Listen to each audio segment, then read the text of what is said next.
Hello everyone. आज हम करने वाले हैं class 9th NCERT maths complete exercise 1.2।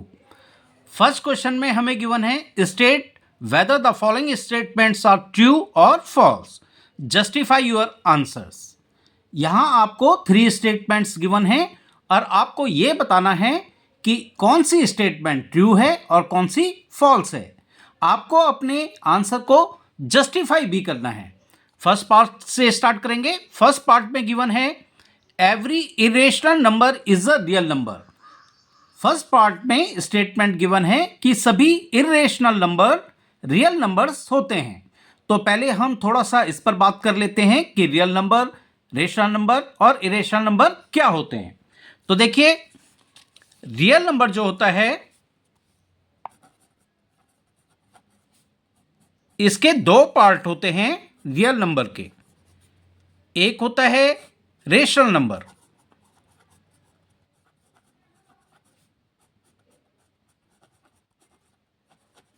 और दूसरा पार्ट इसका होता है इरेशनल नंबर।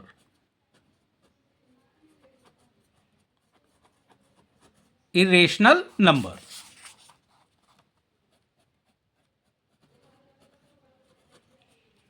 और रेशनल नंबर कौन से नंबर होते हैं जिनको हम P अपॉन क्यू की फॉर्म में लिख सकते हैं।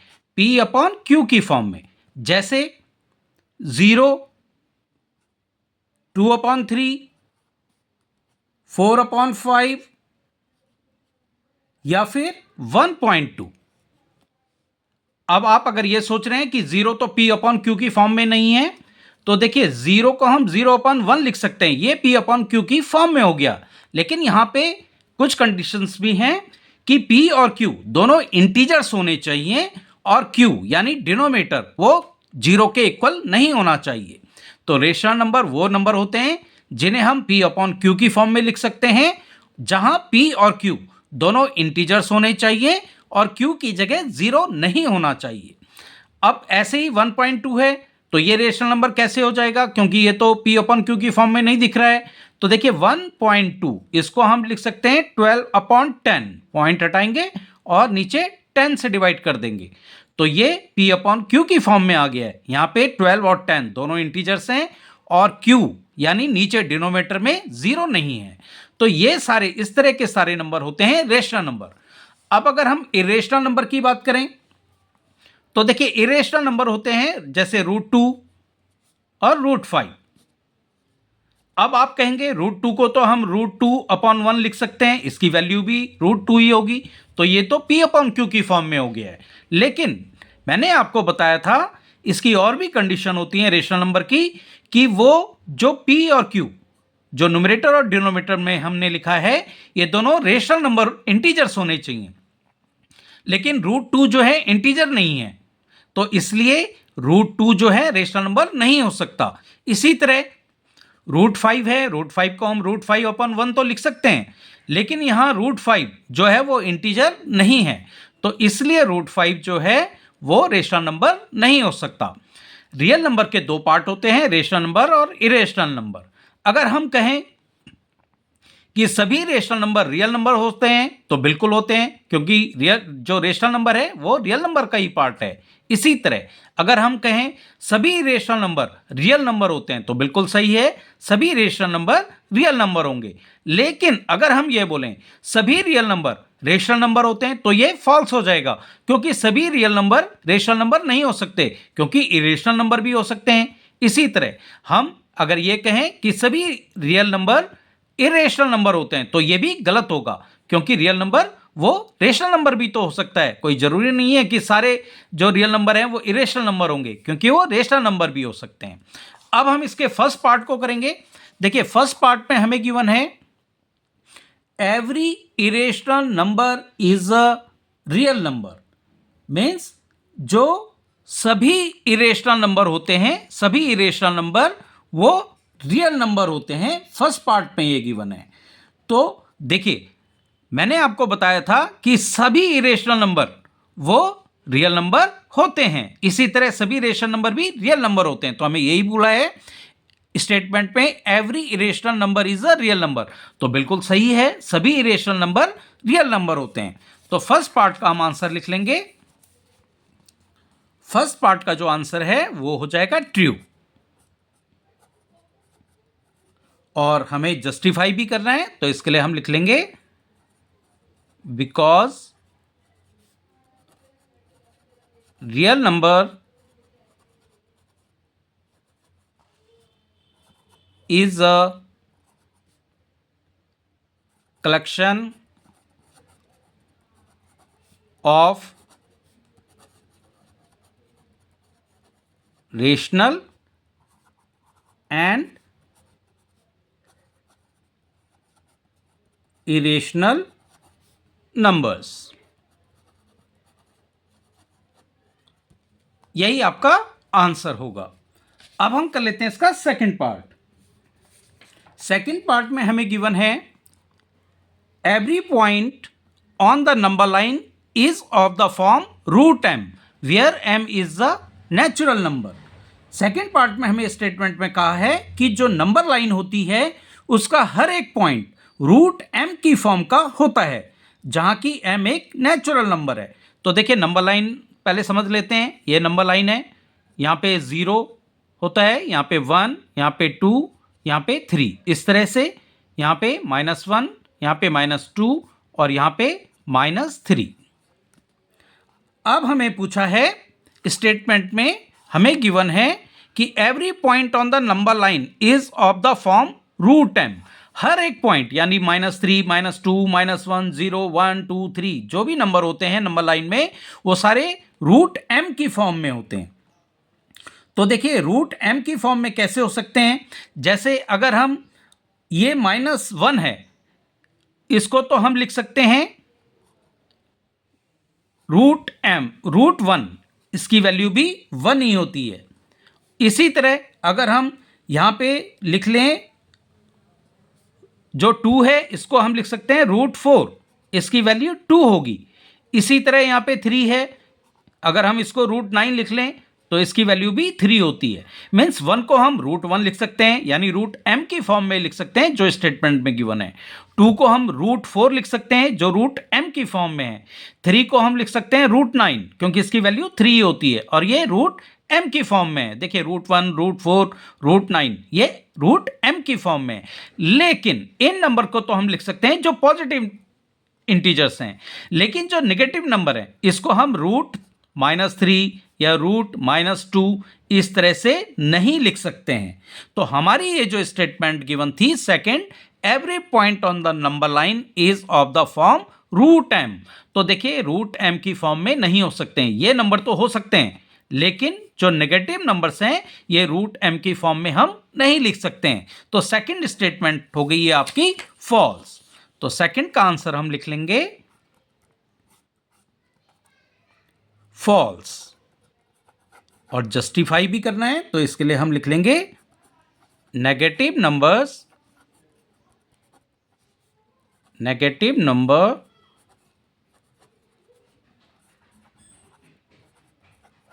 Can not be the square root of any natural number.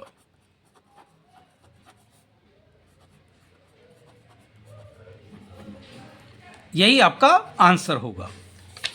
अब हम कर लेते हैं पार्ट 3। पार्ट 3 में हमें गिवन है every real number is an irrational number. Part 3 में हमें गिवन है स्टेटमेंट कि सभी रियल नंबर इरेशनल नंबर होते हैं।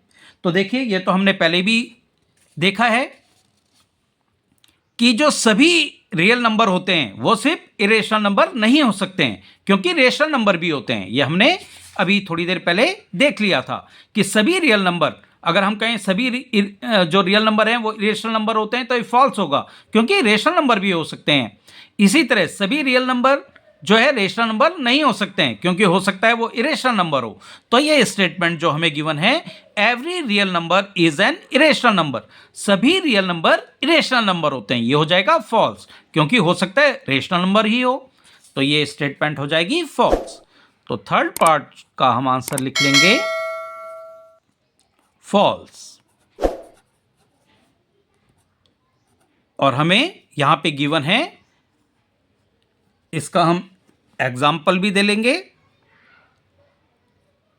फॉर एग्जाम्पल, अपने जस्टिफाई में 2 is a real number, but not irrational number, not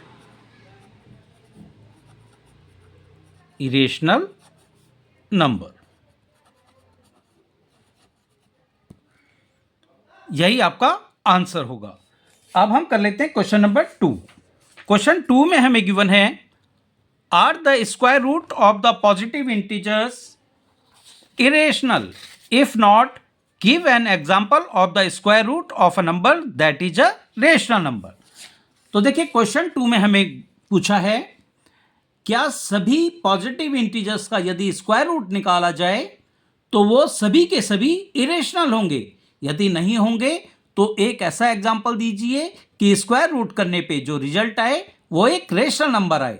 तो देखिए सभी पॉजिटिव इंटीजर्स का स्क्वायर रूट करने पे सभी के सभी इरेशनल नहीं होते हैं। और एग्जाम्पल की बात करें तो पॉजिटिव इंटीजर्स कौन कौन से होते हैं, जैसे 1, 2, 3, 4, 5, 6, 7, 8, 9, इस तरह से and so on.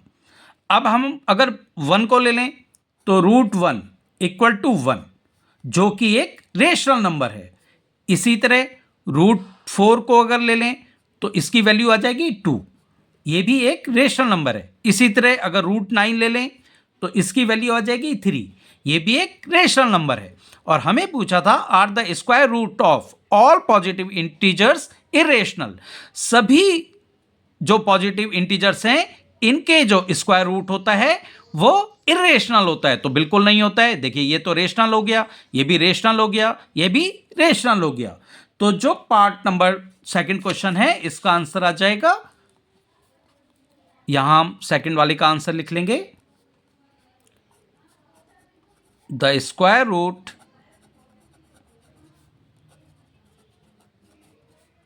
Of all positive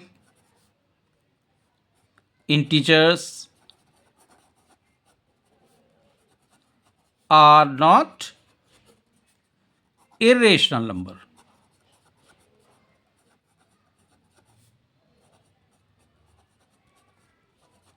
और हमें आगे पूछा है, if not give an example of the square root of a number that is a rational number. तो हम एग्जाम्पल लिख लेंगे। फॉर एग्जाम्पल,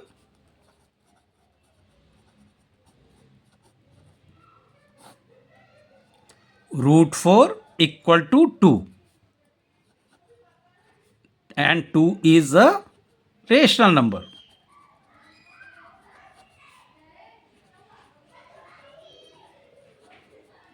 इसी तरह दूसरा एग्जाम्पल भी ले सकते हैं, √9 = 3 and 3 is a rational number।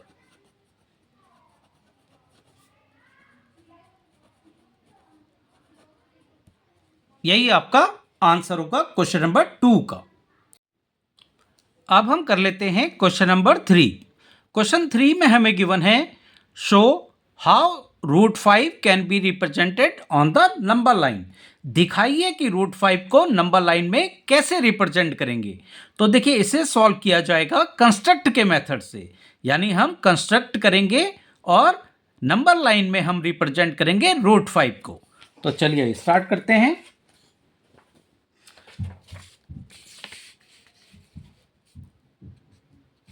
सबसे पहले हम एक लाइन खींचेंगे, लाइन ड्रॉ करेंगे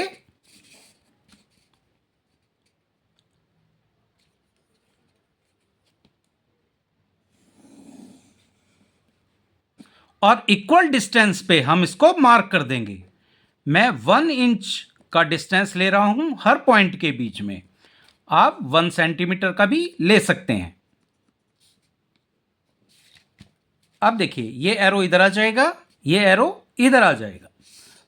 अब यहां पे मैं ले लेता हूं 0 को। नंबर लाइन में इधर 0 है तो इधर 1 होगा, इधर 2 होगा, इधर 3 होगा और इधर होगा -1। इसके बाद देखिए यहां पे आपको थोड़ा सा पाइथागोरस प्रॉपर्टी आपने पढ़ी होगी, तो पाइथागोरस प्रॉपर्टी का यूज करना होगा। हमें चाहिए √5, हमें चाहिए √5। तो अगर राइट एंगल ट्रायंगल है इस तरह से, ये राइट एंगल ट्रायंगल है और हमें ये चाहिए हाइपोटेन्यूज, और अगर हम इसको 2 यूनिट ले लें जो बेस है और परपेंडिकुलर को 1 यूनिट ले लें और इसका हाइपोटेन्यूज फाइंड आउट करें, तो देखिए हाइपोटेन्यूज स्क्वायर इक्वल टू हो जाएगा बेस का स्क्वायर प्लस परपेंडिकुलर का स्क्वायर। इसको आगे सॉल्व करेंगे तो एच स्क्वायर इक्वल टू हो जाएगा बी, बेस है हमारे पास 2 यानी 2 का स्क्वायर प्लस परपेंडिकुलर यह है 1 का स्क्वायर। इसको आगे सॉल्व करेंगे तो एच स्क्वायर इक्वल टू हो जाएगा 2 2 जा 4 प्लस 1 1 जा 1, यानी हाइपोटेन्यूज स्क्वायर इक्वल टू हमारे पास आ जाएगा 4 + 1 5, और ये स्क्वायर यहां से हटाएंगे तो ये इधर आके रूट बन जाएगा। तो हमें हाइपोटेन्यूज हमारा मिल जाएगा √5। इसी को हमें √5 को रिप्रेजेंट करना है नंबर लाइन में।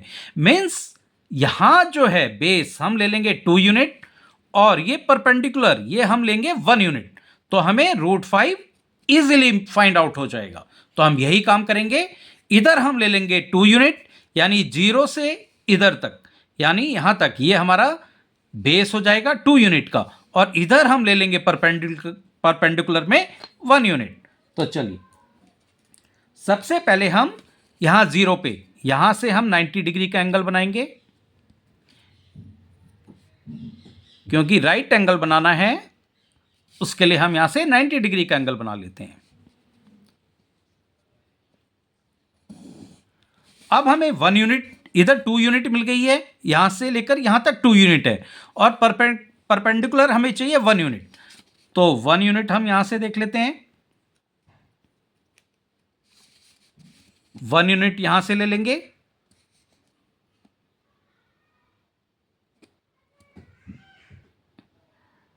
और 1 यूनिट पे हम यहां पे लगा देंगे आर्क, तो हमें यहां पे 1 यूनिट मिल जाएगा। ये हमें 1 यूनिट मिल चुका है।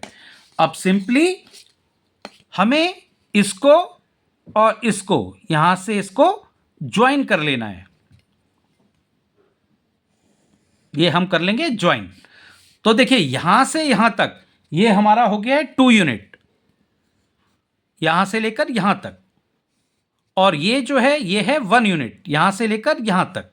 यानी मैंने आपको बताया था अगर 2 यूनिट इधर होगा और 1 यूनिट इधर होगा तो ये वाली जो हाइपोटेन्यूज है ये हमारी मिल जाएगी √5। तो ये हमारा हो जाएगा √5। लेकिन हमें इस √5 को नंबर लाइन में रिप्रेजेंट करना है। अभी तो हमें ये हाइपोटेन्यूज में मिला है, इसी को हमें नंबर लाइन में रिप्रेजेंट करना है। तो उसके लिए हम क्या करेंगे, ये जो डिस्टेंस है इसको हम इसमें ले लेंगे इस तरह से। अब ये हमने डिस्टेंस ले ली है, अब 0 पे हम इसकी टिप रखेंगे और यहां पे एक आर्क लगा देंगे। ये जो आर्क लगा है, ये जो नंबर लाइन पे जहां पे इसने टच किया है, यही पॉइंट हमारा होगा √5। ये वाला पॉइंट ये होगा आपका √5। इसी तरह से आपको क्वेश्चन नंबर 3 को रिप्रेजेंट करके शो करना है। ये आपका था क्वेश्चन नंबर 3। अब हम कर लेते हैं क्वेश्चन नंबर 4।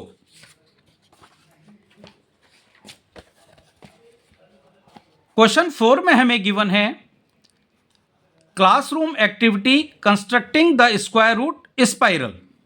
देखिए इसमें बेसिकली आपको स्क्वायर रूट स्पाइरल को कंस्ट्रक्ट करना है, जिसमें आपको √2, √3, √4, √5, √6 इस तरह के नंबर्स फाइंड आउट करने होते हैं। ये एक एक्टिविटी बेस्ड क्वेश्चन है। तो चलिए एक्टिविटी करते हैं स्टार्ट।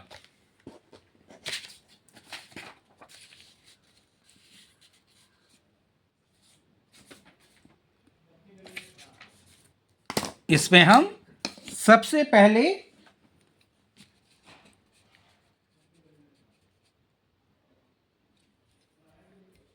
हमें पहले √2 चाहिए, वहां से स्टार्ट करेंगे। तो एक लाइन हम 1 यूनिट की यहां से ले लेंगे और इस पे बनाएंगे हम 90 डिग्री का एंगल इधर, और इसकी सीध में हमें 1 यूनिट चाहिए, तो 1 यूनिट ले लेंगे। ये हो जाएगा 1 यूनिट। अब हम क्या करेंगे, यहां से इसको मिला लेंगे। अब देखिए ये 1 यूनिट है और ये भी 1 यूनिट है। अगर पाइथागोरस प्रॉपर्टी की बात करें तो ये हाइपो कितना हो जाएगा, ये √2 हो जाएगा। कैसे हो जाएगा इसको देख लेते हैं। देखिए हाइपोटेन्यूज स्क्वायर इक्वल टू होता है base square plus perpendicular square. अब हमें हाइपोटेन्यूज निकालना है ये वाला। तो देखिए यहां बेस भी 1 है और परपेंडिकुलर भी 1 है, तो 1 का स्क्वायर प्लस 1 का स्क्वायर, तो ये हो जाएगा 1, ये भी हो जाएगा 1। और हाइपोटेन्यूज स्क्वायर इक्वल टू हो जाएगा 1 + 1 2। तो जब हम हाइपोटेन्यूज निकालेंगे तो स्क्वायर हटके यहां स्क्वायर √2 बन जाएगा। तो इस तरह से हमें ये √2 मिल जाएगा। इसके बाद हमें अब ये वाला जो पॉइंट है और इसको बेस लाइन बना के इसमें 90 डिग्री का एंगल बनाना है। तो यहां हम बना लेंगे 90 डिग्री का एंगल इस तरह से। अब ये बनेगा 90 डिग्री और इसकी सीध में हम फिर से 1 यूनिट ले लेंगे। इसकी सीध में हम ले लेंगे 1 यूनिट। देखिए यहां से और इसकी सीध में रखेंगे ताकि ये पॉइंट टच हो रहा हो, और यहां से यहां तक ये हो जाएगा 1 यूनिट। मैंने 1 यूनिट को 1 इंच के बराबर लिया है। अब हम यहां से इस लाइन को इससे मिला लेंगे। अब ये जो बना है ये √2 था, अब ये हो गया है √3। इसी तरह अब हम यहां से जो है 90 डिग्री का फिर एंगल बनाएंगे। यहां से 90 डिग्री का एंगल बना लेते हैं इस तरह से। तो ये 90 डिग्री का एंगल यहां पे आएगा। यहां से फिर हम 1 इंच ले लेंगे, यानी 1 यूनिट ले लेंगे, बिल्कुल 90 डिग्री की सीध में। तो 1 यूनिट यहां तक होगा। इसके बाद फिर इससे हम इसको मिला लेंगे। अब ये जो हमारा आएगा ये आएगा √4। इसी तरह अब हम इस पॉइंट से 90 डिग्री का एंगल बनाएंगे। यहां से हम 90 डिग्री का एंगल बना लेते हैं। ये 90 डिग्री का एंगल यहां पे आएगा। अब हम फिर यहां से 1 यूनिट ले लेते हैं।